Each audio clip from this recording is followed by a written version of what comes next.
What's up, everyone? This is Cam from Gibsunday, and I am stoked to be here today for a couple of reasons. One, because it's Gibsunday. This is not an edit. Two, because you asked for them. You said you wanted more videos, and I wanted to make them for you. They're a ton of fun to make. It's always cool going through demos, product, stories, etc. together in this avenue, so I'm stoked to be doing this. And three, most excitedly, is because I am doing an unboxing today. A few months back, you might remember, I had the guys over at 920D Custom. They overhauled my Jazzmaster. I mean, that guitar was an entirely new guitar from when I sent it to them and when I got it back. I couldn't believe it. Funny enough, I was actually thinking about selling that guitar because I wasn't really connecting with it. And between the pickups and all the work they did on it, it just became an absolutely killer guitar that I have been stoked to play. It's a killer player. It was already a good player, but since getting it back, it's just an absolutely killer one. So when I got my 335, I wanted to do the same thing.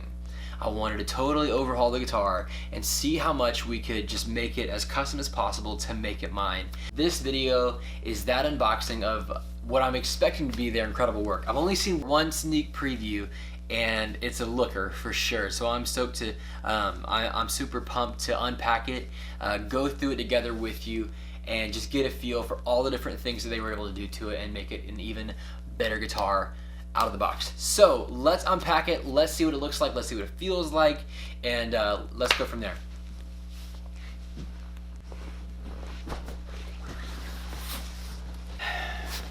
I need more friends to be here to help me with this kind of stuff. Woo! I'm closer.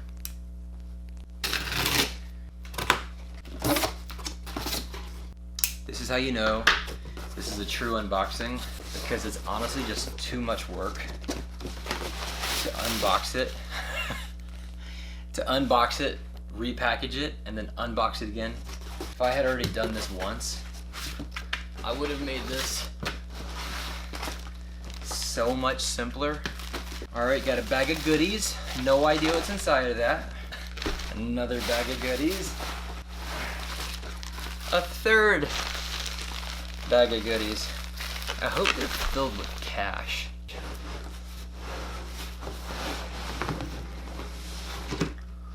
There are no more bags of cash inside. I'm stoked to unveil this. I'm stoked. Man, this is awesome. You guys want to see? Oh man, this.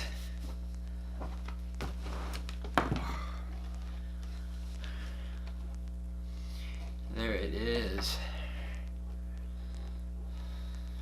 First off, just the most obvious, work they did to it was they added the Bigsby to it. That was a big piece that I've always wanted. I love wiggle sticks. They're just so much fun. I think all guitars, most guitars, if not all guitars, should have a Bigsby or a wiggle stick of some kind. It really is just kind of based on the guitar, but yeah.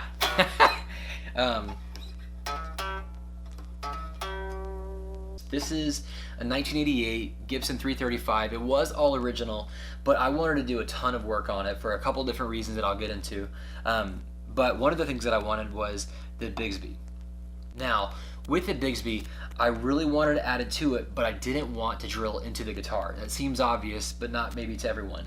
So one of the pieces that I was really interested in, that I've seen a bunch, you've probably seen it as well, was the Vibramate.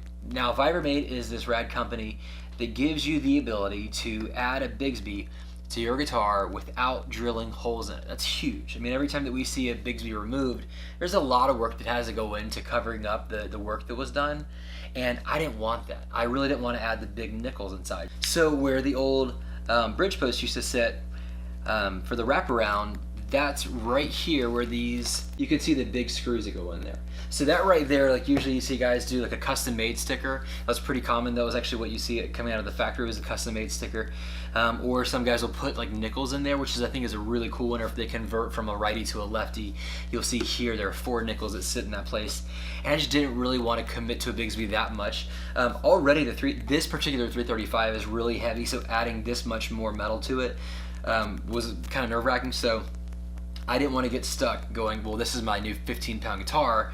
So I asked 920 to do the the Vibramate on it. We added a new bridge to it, and this is one in particular that I specifically asked for. Guys, I'm sorry if I messed it up. You're one of the many companies who has a name that's really hard to pronounce. I've heard it called Babich, but I've also heard Babix. It's B-A-B-I-C-Z.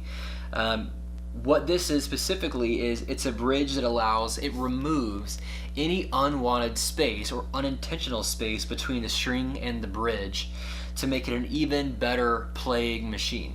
So this is one that I was really interested in. As well as that, I also added the Porter Pickups wide range humbuckers. There's a million different companies out there with a million different pickups that I could have chosen from. Porter makes incredible stuff. Everything I ever saw and everything I ever heard, I was really interested in. The moment I heard them, I wanted to know more about them. So getting to put these in the guitar was something that I've been kind of dreaming about. And 920D and Porter helping make that happen has been just so awesome. So I'm really excited to plug these in and see what they sound like.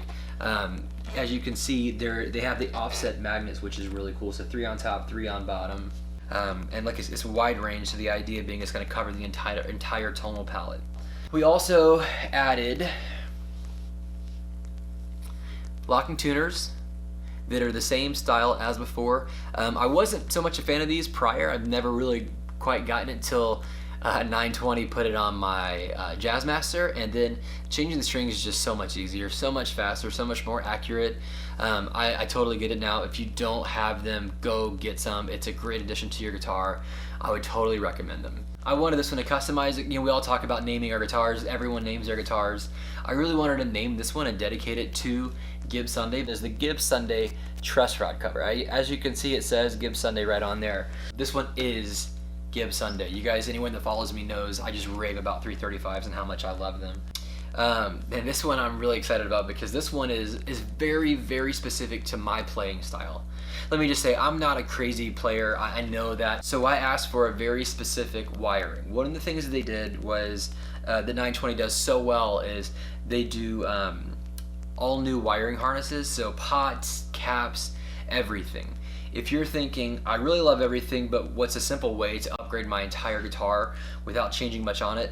It's an absolutely fantastic idea. They did it with my Jazzmaster and it blew me away. Now, with that, here's one of the things they did specifically, one of the final pieces that has made this so fantastic and so rad that I'm so stoked about. So, a lot of times that I'm playing guitar and singing, I don't do a great job at thinking about what switch position I'm in. So based on the guitar you're playing, you're gonna find your switch in different spots, right? Like sometimes they're up here at this particular horn, sometimes they're up here if you're playing like a Les Paul. Strat is down here. So based on what guitar you're playing, it's another thing to think about, and I don't do a great job at that. So knowing that I'm mostly a middle and a neck player, that's what I love. It's always a sweet spot. If the pickups can't fit the middle and neck and make a good sound, I generally don't like it. So because of that, because I'm rarely switching all three, what I really wanted was the ability to think even less. And what I asked them to do was give me a master tone, master volume, and then 2 dummy pots. I didn't want there to be a gap where the other ones used to go, but I did want there to be a master tone, master volume. So no matter what position I'm in, this will control all tone. So tone, tone, tone, right? Always. So master, master, master, which is rad. I love that. I love that I don't have to think very much. I'm a drummer first, so I'm not very smart. That's totally fine. Insert drummer jokes here. This was something that was really near and dear to me, was how can we make it as simple as possible? I had the 920 guys add that in, and I was just stoked that this could become a reality. And one last piece. We also, one that I specifically requested was the Vibramate string spoiler. So it's this little guy right down right here, right there. So anybody that's ever owned a semi-hollow or a hollow body guitar knows just how much a pain in the ass it is to put your strings on it. So Vibramate, along with this piece here, came out with what they call the spoiler.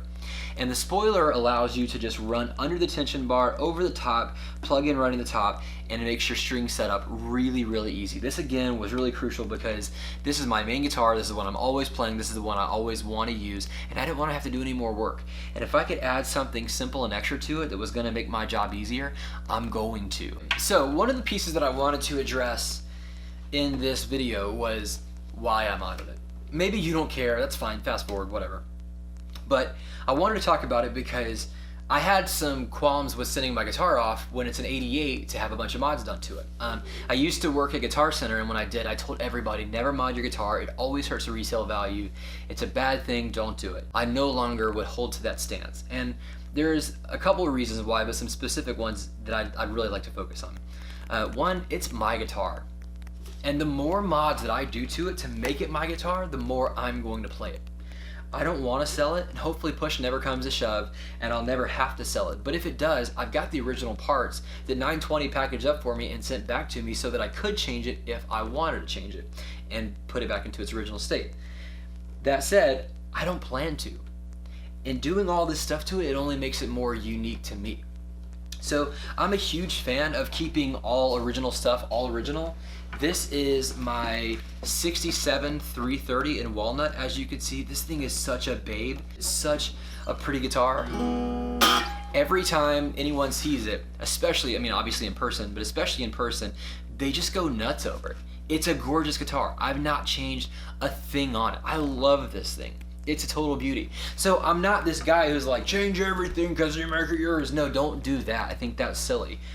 But part of it is a subjective nature in what qualifies a vintage guitar from a non-vintage guitar. I mean, I wouldn't call it modern, but I don't think it's vintage. I think it's just used.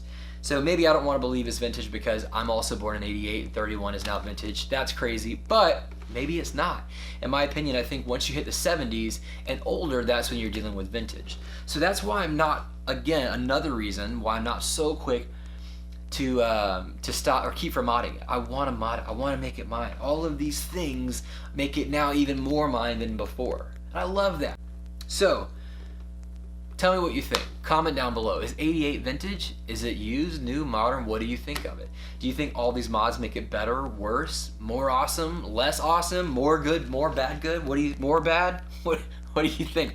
If you wouldn't have done this, what would you have changed to it? Not Porter, would you have gone Lambertones? What would you have done? Curtis Novak pickups?